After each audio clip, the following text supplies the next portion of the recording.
నమస్తే. I'm Subhashini advocate.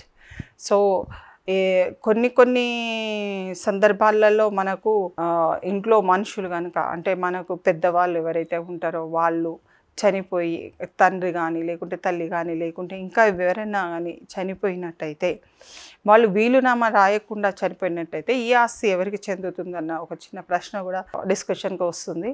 So దీంట్లో ఏంటంటే వీలునామా రాయకుండా చనిపోయినట్టయితే తనకు సంబంధించిన పిల్లలు కానీ ఎవరైనా ఉన్నట్టయితే వాళ్ళు లీగల్ హెయిర్ సర్టిఫికేట్ కానీ డిపెండెంట్ సర్టిఫికేట్ అని ఫ్యామిలీ సర్టిఫికేట్ అని మనకు ప్రభుత్వం నుంచి దొరుకుతాయి. అవన్నీ కూడా తీసుకోవాలి. అవన్నిటికీ అప్లై చేసి డెత్ సర్టిఫికేట్తో సహా వీళ్ళకి అప్లై చేసి అవి కనుక మనం తీసుకున్నట్టయితే వాటికి సంబంధించింది ఇతనికి ఎంతమంది పిల్లలు ఉన్నారు, 2 ఉన్నారా, 3 ఉన్నారా, 4 ఉన్నారా, 5 ఉన్నారా, ఇంక్లూడింగ్ అంటే ఒక తండ్రి చనిపోయింది అనుకోండి, తండ్రి చనిపోతే తండ్రి తదనంతరం డిపెండెంట్స్ ఎవరు ఉన్నారు, భార్య ఉన్నారా, పిల్లలు ఉన్నారా, ఎవరెవరు ఉన్నారు అన్నది తప్పనిసరి అవసరము.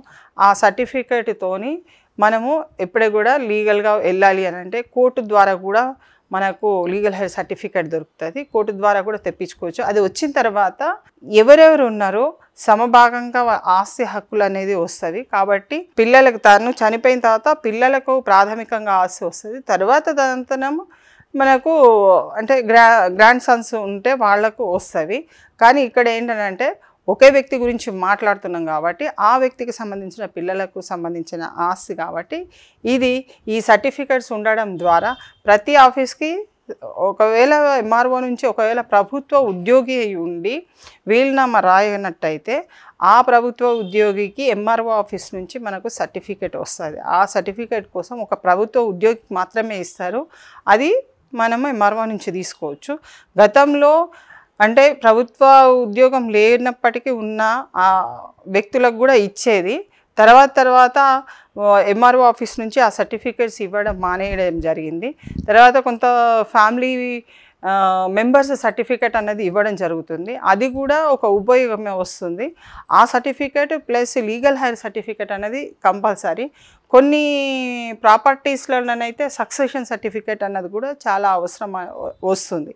సో అది కోర్టు ద్వారా తీసుకోవాల్సిన అవసరం ఉన్నది. దానికి సంబంధించిన డబ్బులు కట్టి కోర్టు నుంచి తీసుకోవాలి. సో ఇవన్నీ ఉండి బెనిఫిషియరీస్ ఎవరు ఉన్నారో అన్నది కూడా తీసుకొని ఆ బెనిఫిషియరీస్ ఒకవేళ తండ్రికి కొడుకు ఉన్నాడు అనుకోండి, కొడుకులు 3 ఉన్నట్టయితే 3 ఒకరు చనిపోయిన వాళ్ళ పిల్లలు ఉంటే వాళ్ళ పిల్లలకి మళ్ళీ లీగల్ హెయిర్ సర్టిఫికేట్ తీసుకొని మళ్ళీ దీనికి అప్లికేషన్ పెట్టవలసి వస్తుంది. So to get property into their hands ఈ అన్నీ కూడా పద్ధతులు పాటించినట్టయితే వాళ్లకు కంపల్సరీగా వీలునామా లేకున్నా కానీ వాళ్ళకు అర్హతతోని హక్కుదారుగా వాళ్లకు ప్రాపర్టీ వస్తుంది. Thank you.